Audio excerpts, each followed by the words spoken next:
Israel, depois de uma pressão gigantesca da comunidade internacional, inclusive membros do G7, da União Europeia, da OTAN e o próprio Estados Unidos, Antony Blinken e Biden fazendo ligação, confirma que pausas militares serão feitas para que civis abandonem as áreas de tensão. E ainda há uma negociação sendo realizada em Doha, no Catar, nesse momento, para possível pausa humanitária em troca de reféns. Será que de fato vai acontecer? Relação, pessoal, entre Brasil e Israel está das piores possíveis. Eles só não anunciam publicamente, mas já vêm deixando escapar por alguns sintomas. A questão, por exemplo, dos brasileiros que ainda estão em Gaza, tá certo que fechou a passagem hoje, mas ela já foi reaberta sem incluir o nome de brasileiros. Israel fala, pessoal, através do seu embaixador, tá? Que não tem nenhum tipo de ligação com países amigos, inimigos. Mas vamos dar uma analisada aqui melhor. A questão, por exemplo, da prisão de duas pessoas supostamente ligadas ao Hezbollah, né? Com auxílio da Mossad e da CIA, ou seja, Israel e Estados Unidos, com o Flávio Dino garantindo que nenhuma agência estrangeira tem algum tipo de poder na Polícia Federal Brasileira, então deu uma certa retaliaçãozinha em relação às declarações próprias de Israel. E também, hoje a gente teve uma baita reunião importante na França. Essa reunião, chamada de Conferência pela Paz, teve a participação do Celso Amorim, que é o representante do Brasil, e ele utilizou palavras fortíssimas para se referir ao conflito. Falou que isso que vem acontecendo hoje tem uma raiz histórica de mais de 75 anos, que é a falta de uma casa pacífica para os palestinos, e garantiu também que o que Israel está fazendo nesse momento é um enfim, né? Não posso falar aqui no YouTube. Vamos dar uma analisada, pessoal, porque assim, as coisas estão péssimas. Até o próprio embaixador, o Daniel Zonshine, ou Zanshine, né? Ele convocou uma reunião com parlamentares, grande parte da oposição, e o Brasil, ou o governo brasileiro, não ficou muito confortável com essa reunião.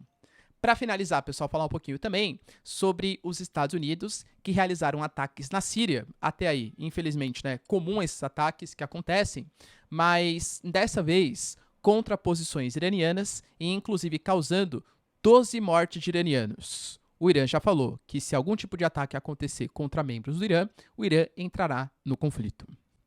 Se vocês querem entender um pouco mais sobre esses assuntos, e muito mais também sobre geografia, geopolítica, atualidades, política, polêmicas, enfim, tudo para você se manter sempre bem atualizado, já se inscreve no canal, deixa seu like, compartilha esse vídeo, que eu, professor Ricardo, conto muito com a sua ajuda. Belezinha? Pessoal, para quem não me segue no Instagram, hein? @prof_Ricardo Marcílio. Pessoal, olha que sensacional, hein? O Prêmio Best, ele renovou. Agora mesmo você que já votou uma vez, pode votar em mim de novo, que eu tô concorrendo ao maior influenciador da educação brasileira em 2023. Conto muito com o seu voto, conto muito com o seu apoio, galera. Tá assim, tipo, entre os 3 melhores já é uma honra. Se eu puder estar no topo do pódio, melhor ainda, tá? Então, se você apoia o meu trabalho, vota lá em mim, hein? Conto bastante com o seu voto. Tamo junto? Então, bora lá pro vídeo, pessoal, que os temas hoje são bem sérios, geopoliticamente falando, né? Primeiro, uma notícia aí. Importante, a gente já vem discutindo isso há bastante tempo, né, nos vídeos aqui. Israel vem sofrendo pressão da comunidade internacional. A gente tem notícias, por exemplo, de hospitais que pararam de funcionar, inclusive o Al-Quds, por exemplo, né, que é um dos maiores ali de Gaza, mas outros também. Ataques ao campo de Jabalia, campo de refugiados, que não foi o único campo de refugiados atacado. Ataques a ambulâncias, ataques a escolas utilizadas como centro de refugiados. Ah, professor, mas é porque o Hamas ele usa de escudos humanos nas ambulâncias, por exemplo, também. A gente, por exemplo, né, até adiantar uma notícia aqui para vocês. Ontem, no finalzinho da tarde pra gente, comecinho da noite, a passagem de Rafah, que é por onde estão saindo os estrangeiros ali da faixa de Gaza, ela foi fechada porque o Egito alegou que grande parte das ambulâncias que estavam saindo não com pessoas, com civis, doentes, enfim, mas sim com membros do Hamas. A passagem já foi reaberta, mas entende, né, que o Hamas também, convenhamos, está muito longe, né, de ser o bonzinho da história, é um grupo terror, enfim, né, já falei aqui várias vezes para vocês, tá? Mas, mesmo assim, a pressão em cima da comunidade internacional, em cima de Israel, aumenta bastante pela perda de civis. A gente coloca os números de 10 mil para mais, lembrando que são números, pessoal, divulgados pela faixa de Gaza, embora o Serviço de Inteligência dos Estados Unidos já tenha anunciado que não diverge, tá, muitos números do Ocidente em relação aos números de Gaza, pelo menos na morte de civis, sendo que mais 70% são de mulheres e crianças. A gente está falando de uma região extremamente pobre, com vários problemas sociais, inclusive de acesso à água, tá? E por conta de toda essa pressão da comunidade internacional, a gente teve declarações, por exemplo, como a do Charles Michel. O Charles Michel, pessoal, ele garantiu, por exemplo, que é o presidente, né, do Conselho Europeu, que se Israel não tomar cuidado, vai se isolar cada vez mais no cenário internacional, com a convocação de embaixadores, com rompimento de relações diplomáticas. Por enquanto, a gente admite, galera, situando ali, Jordânia, que tem uma importância bem legal, né, para Israel, mas são países um pouco mais periféricos, como Bolívia, como Honduras, Colômbia, Chile, mas querendo ou não, pessoal, esse número ele pode aumentar de acordo com o decorrer do conflito. Falou também, ponto bem importante, que o bloqueio que Israel está fazendo a Gaza nesse momento é um bloqueio ilegal e que, inclusive, a União Europeia apoia a solução de 2 estados. Aliás, quem é velho de guerra aqui do canal e acompanha todos os vídeos, pode perceber quantas vezes já falei para vocês de solução de 2 estados. O Brasil fala sobre isso e falou de novo, a União Europeia falando sobre isso, os Estados Unidos falando sobre isso, o Antony Blinken, galera, se pronunciou oficialmente a favor da criação de 2 estados, a própria visita que o Antony Blinken fez, se reunindo com uma série de lideranças de países árabes, como Arábia Saudita, Egito, Jordânia, Catar, e também se reuniu com a ANP, a Autoridade Nacional Palestina, com Mahmoud Abbas, também tinha o sentido de apoiar a solução de 2 estados. Então eu diria para vocês que, passado esse momento de maior tensão, vai haver uma pressão da comunidade internacional na busca dessa solução. Então Israel, pessoal, precisando um pouco se movimentar também, primeiro que liberou essa pausa militar, segundo eles, que é um período de 4 horas em que os civis vão poder se deslocar sem serem atacados. E está negociando também, isso em Doha, agora, enquanto eu gravo para vocês, tá? Estão agentes da CIA, dos Estados Unidos, agentes Mossad, que é de Israel, e também agentes do Catar, discutindo a possível pausa humanitária. Lembrando que Israel falou que aceita essa pausa humanitária desde que haja, galera, uma convergência no sentido que os reféns, a gente está falando de 220 a 240, sejam soltos pelo Hamas. Será que o Hamas aceitaria? Isso tudo está em período de negociação. Outra notícia, pessoal, que mexeu bastante, tá ligado a essa disputa que existe entre Brasil e Israel. E eu diria que assim, com tons cada vez mais políticos e cada vez menos de Estado. E isso eu acho um erro, tá? Talvez tanto parte de Israel quanto parte do Brasil. Como assim, professor?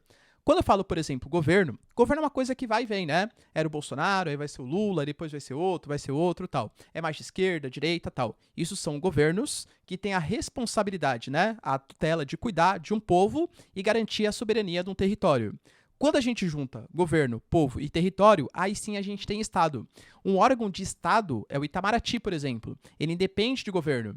Galera, convenhamos, Israel é um Estado que tem negócios aí com o Brasil há muito tempo. Independente se é o Benjamin Netanyahu, se é o Yair Lapid, se é algum membro da oposição, o Brasil, o Estado brasileiro negocia com o Estado israelense. Eu diria que nesse momento, governo brasileiro e governo de Israel, ou pelo menos representantes do governo israelense, não estão se entendendo muito bem. E isso pode acabar ferindo também os estados, ou seja, o que supera os governos. Professor, por que está falando isso, né? A gente teve, por exemplo, hoje, o embaixador, na verdade não hoje, né? Mas o embaixador de Israel, ou seja, alguém que é nomeado por Israel para estar no território brasileiro, ele tomou algumas atitudes um pouco polêmicas, criticando a mídia brasileira, criticando o governo brasileiro e, inclusive, galera, falando, né, convocando uma reunião que foi feita no dia 7 para mostrar algumas imagens do que o Hamas tinha feito quando ele fez a sua invasão a Israel, né? Nessa convocação, a gente tem uma diferença de narrativas. Por exemplo, segundo o embaixador, o Daniel Zonchini, ele convocou, pessoal, parlamentares de todos os campos políticos, espectros ideológicos, inclusive do PT, que é a ala governista. Segundo o governo, não houve esse convite oficial para o Lula, para membros e tal, e acabou, galera, que na reunião estava o Jair Bolsonaro e também membros da oposição. Ou seja, o embaixador, ele foi fazer uma espécie de comunicado oficial de Israel, mas só se reuniu com membros da oposição brasileira. Então é como se ele não tivesse reconhecido o atual governo, é isso, entende? Qual a mensagem exatamente que ele quis transparecer? Outro ponto, eu comuniquei para vocês ontem que o Hezbollah, o Brasil, né, prendeu 2 membros aí que supostamente tinham ligações com o Hezbollah. Foi uma operação da Polícia Federal, quando depois o Benjamin Netanyahu, Israel, divulgou que a Mossad e que também a CIA tiveram o tipo de participação, fornecendo as informações. olha a guerra de narrativas, né? Segundo, pessoal, principalmente parte da esquerda, né? O Hezbollah não tem esse tipo de ação, não age dessa maneira. E querendo ou não, o Irã, que é o grande financiador do Hezbollah, Irã e Líbano, inclusive o Hezbollah, ele surgiu na Guerra Civil do Líbano com grande apoio dos iranianos, que tinham acabado de passar pela Revolução Iraniana. Ali você tinha a ascensão do regime dos ayatolás. O Irã é um grande aliado do Hezbollah. E o Irã hoje tem uma parceria interessante com os BRICS. Os BRICS, né, o Irã acabou de entrar, inclusive, o Brasil é uma das grandes lideranças dos BRICS. Então, segundo parte política, não teria sentido fazer algum tipo de atentado, alguma coisa no Brasil, porque isso romperia relações diplomáticas. Mas, em contraposição, a gente sabe que o Hezbollah já fez algum tipo de ataque dessa maneira, por exemplo, na Argentina, na década de 90. A gente sabe que existem algumas bases do Hezbollah, pelo menos ali, né, na região da Tríplice Fronteira aqui na América do Sul. Então, assim, de novo, né, essa guerra de narrativas. O próprio Flávio Dino, que é o nosso ministro da Justiça, ele colocou ali um tweet, na verdade não é mais tweet agora, né? Um X, tá? Colocando, pessoal, que nenhum tipo de agência estrangeira, seja CIA, seja Mossad, interfere na Polícia Federal do Brasil. Ou seja, o Brasil que arcou com todas as responsabilidades e o Brasil que tem a capacidade de se pronunciar sobre o que de fato aconteceu publicamente. Não primeiros ministros, presidentes aí que atuam em outros países. Então percebe que a relação está um pouco estremecida? O Brasil, por exemplo, o Celso Amorim, que é o nosso assessor especial das relações exteriores, já garantiu que é um absurdo, que é inexplicável o porquê brasileiros ainda não puderam sair de Gaza. Enquanto eu gravava, saiu a notícia que, de fato, os brasileiros serão autorizados amanhã, teoricamente, tá, a abandonar a faixa de Gaza. São notícias ainda preliminares que vão se confirmar na lista que vai sair na sexta-feira. A gente tem hoje 34, na verdade, né, são 24 brasileiros e 10 que ganharam a autorização de refúgio no Brasil. E tem um avião ali posicionado no Egito, da FAB, já disponível para levar essas pessoas. A gente está falando, pessoal, de semanas e que brasileiros ainda não foram autorizados a sair. Inclusive, o próprio embaixador, ele garantiu que ele não sabe exatamente o porquê isso está acontecendo, mas ele tem certeza que não há nenhum tipo de interferência política. Ele falou, olha, eu não sei qual exatamente é o critério que está sendo utilizado para saber quem pode sair primeiro, quem não pode e tal. Mas saibam que existem até estadunidenses ali no território de Gaza. Mas, em compensação, a gente sabe que estadunidenses, alemães, ucranianos já saíram num número muito mais significativo do que russos e brasileiros, por exemplo, que hoje tem uma certa inimizade, vamos colocar assim, com Israel. Outro ponto importante, pessoal. O embaixador garantiu que se o Hezbollah está de fato atuando no Brasil, é porque existe algum tipo de autorização ou algum tipo de compadrio, vamos colocar assim, no território brasileiro, para que haja essa atuação do Hezbollah. Será que ele estava falando de poder político? Ou de milícias, grupos autorizados, partidos políticos que estão no poder? A gente tem, né, sei lá, o PCO, por exemplo, fez declarações públicas, mas o PCO em favor do Hamas, né? A gente está falando de um partido naniquinho. Será que era isso que Israel estava se referindo? Ou que o embaixador estava se referindo? Ou será que é o poder político brasileiro? Entende esse ponto de tensão? De novo, né? Não acho que seja entre estados ainda. É muito mais entre governos. Mas é uma coisa que está ficando perigosa. Até porque hoje, por exemplo, o Celso Amorim, que é o nosso assessor especial das relações exteriores, participou de uma cúpula na França. Essa cúpula, convocada pelo Macron, tentava estabelecer, né, algumas bases para um cessar-fogo, uma pausa humanitária, algum tipo de acordo de paz, e ele deu algumas declarações bem fortes, tá? Ele falou, por exemplo, que nesse momento os inocentes, pessoal, não podem pagar por insanidade de guerra, que enquanto ele estava falando, inclusive, ele estava muito triste, porque ele aguardava que brasileiros pudessem sair de Gaza, então já deu aquela cutucadinha em Israel, e falou que é muito raso você analisar o conflito que aconteceu nesse momento do ataque do Hamas em Israel somente pela ótica do que aconteceu há cerca de um mês. Isso tem que ser visto com uma ótica muito maior, de 75 anos, em que o povo palestino é revoltado por não ter uma casa e uma paz em relação ao Estado israelense. Inclusive, ele falou, olha, a gente exige que algum tipo de reunião, como a que foi feita, por exemplo, nos anos 2000, nos Estados Unidos, seja feita para a solução, para a criação de dois estados. E falou com todas as palavras, tá? Olha, vendo o que está acontecendo nesse momento, é muito difícil não falar em genô, enfim, né, vocês sabem o que eu estou falando, por parte de Israel. Então, entende, pessoal, as cobranças públicas que são feitas? E isso, claro, professor, mas não foi o presidente. Pô, mas foi um assessor que foi nomeado pelo presidente, né? O Celso Amorim, muitas vezes ele atua até mais como ministro das Relações Exteriores do que o próprio Mauro Vieira, que é o nosso ministro das Relações Exteriores. Então, a relação entre Israel e Brasil vai caminhando bem mal, hein, pessoal? Lembrando que o Brasil também, ele anuncia ali a boca pequena, que ele não fará críticas públicas a Israel, porque sabe que o Benjamin Netanyahu está muito mal avaliado, então pode haver uma troca de governo. E aí, amenizar um pouco as tensões, vamos colocar assim, e porque os brasileiros ainda estão em Gaza. Então, qualquer tipo de briga que seja comprada contra Israel pode prejudicar os brasileiros que estão ali posicionados. E para finalizar, pessoal, notícia importante, que pouca gente está dando relevância, e eu diria que pode mexer bastante com a geopolítica, pelo menos do Oriente Médio. A gente sabe que o Irã é a grande liderança do chamado Eixo da Resistência. O Irã denomina esse Eixo da Resistência com membros do Hezbollah, do Hamas, Jihad Islâmica, os Houthis no Iêmen, membros do Paquistão, membros do Iraque, né? E principalmente, pessoal, na Síria e no Iraque, a gente tem bases militares americanas. Os números deles não são muito precisos, tá? Mas estimam-se que sejam 900 militares americanos na Síria e 2.500 no Iraque. Professor, tem uma dúvida. Por que eles estão lá? Porque eles alegam que eles estão impedindo o ressurgimento do ISIS, que nasceu ali principalmente no Iraque, mas depois se expandiu na Síria. Professor, e o Bashar al-Assad curte que esses caras estejam lá? Não. Inclusive acusa as tropas americanas de fazerem contrabando de petróleo e também de alguns produtos agrominerais. Professor, isso é verdade? Não sabemos. Talvez seja uma justificativa só para gerar uma certa pressão e tentar tirar as bases americanas daquele território. Lembrando que o Bashar al-Assad é um grande aliado da Rússia.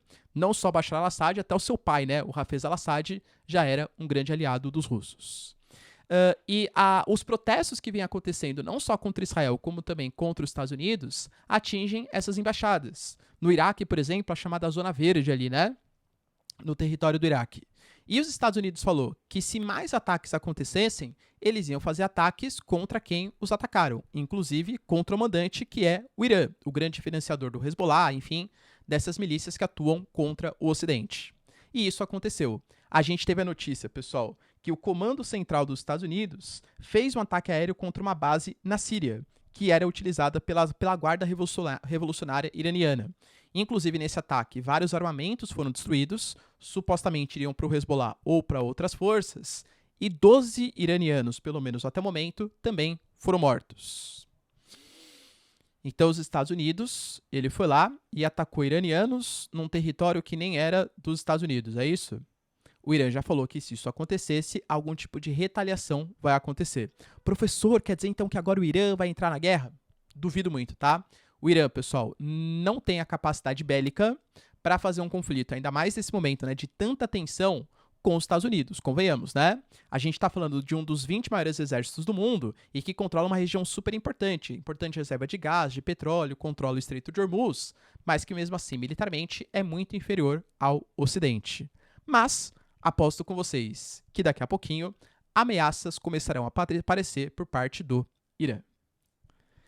E aí, pessoal, vocês, em relação à postura entre Brasil e Israel, quem vocês acham que está mais correto aí? O embaixador israelense pelas críticas, a mídia brasileira e ao próprio governo brasileiro de maneira indireta, ou o governo brasileiro por não ter gostado muito da reunião do embaixador com a oposição no Brasil? Deixa nos comentários, quero saber sua opinião. No mais, se vocês curtiram o vídeo, tamo junto, beijos, abraços e tchau, tchau.